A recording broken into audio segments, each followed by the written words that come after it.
जबलपुर महानगर के Mannulal Jagannath trust hospital में कुछ दिन पहले आयुष्मान कार्ड धारक से अतिरिक्त पैसा लेने का मामला सामने आया था, जो निराधार था, जिसमें मन्नूलाल हॉस्पिटल की सीईओ मानसी चनपुरिया ने कहा कि हमारे हॉस्पिटल में किसी भी मरीज से अतिरिक्त पैसा नहीं लिया जाता। उन्होंने कहा कि अस्पताल के सामने हर रोज कई बिचौलिए खड़े होते हैं, जो मरीज के आने के बाद उनके परिजनों का ब्रेन वॉश करते हैं और फिर अपने खाते में पैसा ट्रांजैक्शन कर लेते हैं। मन्नूलाल हॉस्पिटल की सीईओ मानसी ने कहा कि हमारे हॉस्पिटल में गरीब कैशलेस और आयुष्मान कार्ड धारकों से जो निर्धारित पैसा बनता है वही पैसा लिया जाता है। इसके अतिरिक्त कोई भी पैसा मरीज या मरीजों के परिजन से नहीं लिया जाता। अभी विगत दिनों एक कंप्लेन मैंने देखी जो काफ़ी वायरल हुई इंस्टा पे, यूट्यूब चैनलों पे और न्यूज़ के ज़रिए, जिसमें डायरेक्ट ये आरोप लगाया गया कि अस्पताल प्रबंधन और अस्पताल के अंतर्गत एक डॉक्टर हैं, उन्होंने आयुष्मान धारक मरीज से पैसे अतिरिक्त जो आयुष्मान कार्ड में है उससे अतिरिक्त पैसे वसूले।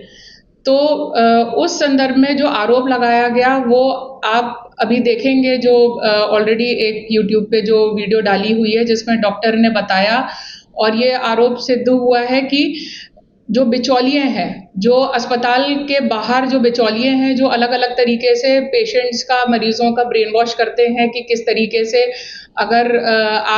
आपने जो भी अगर आपके पैसे लगे हैं या कुछ है तो ब्रेन वॉश करके जो वो लोग अपने अकाउंट में ट्रांजैक्शन करा लेते हैं, जिससे ना डॉक्टर ना अस्पताल का कोई लेना देना नहीं है। तो ऐसा आरोप वो बिचौलियों के उसमें सिद्ध हुआ है और डॉक्टर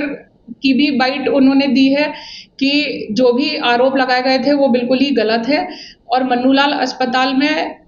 इतने सालों से, विगत ऑलमोस्ट 32 ईयर्स से आयुष्मान भारत और कैशलेस जितनी भी चीज़ें हैं और जनरल पेशेंट भी इनफैक्ट, तो उनका कैशलेस बेसिस पे ट्रीटमेंट हो रहा है। और जो भी हमको पैकेजेस निर्धारित है आयुष्मान और सीजीएचएस से, उसके अलावा एक सिंगल ऊपर से पैसा ना लिया जाता है, ना प्रमोट किया जाता है कि किसी भी दूसरे इंसान के, चाहे हमारा वो स्टाफ हो या डॉक्टर हो, किसी भी उनके अकाउंट में ये चीज़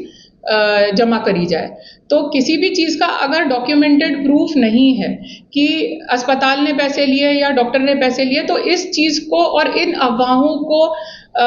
नेशनल लेवल पर इंस्टा या फिर सोशल मीडिया के ज़रिए प्रमोट करना और अस्पताल और किसी व्यक्ति विशेष डॉक्टर को मानहानि करना मेरे नज़रिए में बहुत ही गलत है। तो मेरा यही कहना है कि मन्नूलाल अस्पताल मरीजों का बहुत अच्छे तौर पर, जितने भी आर्थिक रूप से कमज़ोर हैं, आयुष्मान धारक हैं या कैशलेस कैटेगरी में आते हैं, उनसे अतिरिक्त किसी भी तरीके का एक भी रुपए वसूला नहीं जाता। नमस्कार, मैं डॉक्टर निशिंत गुप्ता।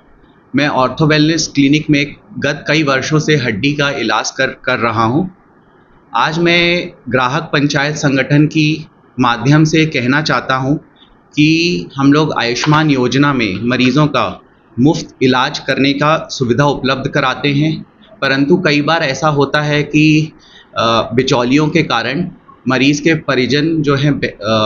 धोखे में आ जाते हैं और पैसे की लेन देन की बात होती है, तो जिसके कारण डॉक्टरों की छवि धूमिल होती है। इसलिए मैं आपसे विनती करता हूं कि ऐसे बिचौलियों से बचें और अपना इलाज आयुष्मान योजना में पूर्ण तरीके से कराएं।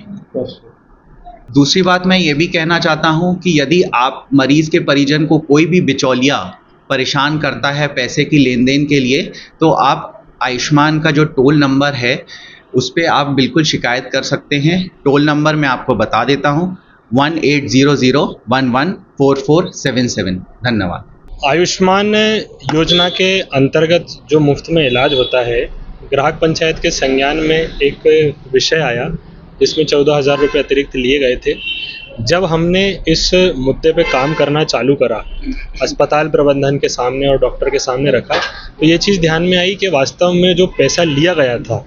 वो बिचौलियों द्वारा विषय से गुमराह करके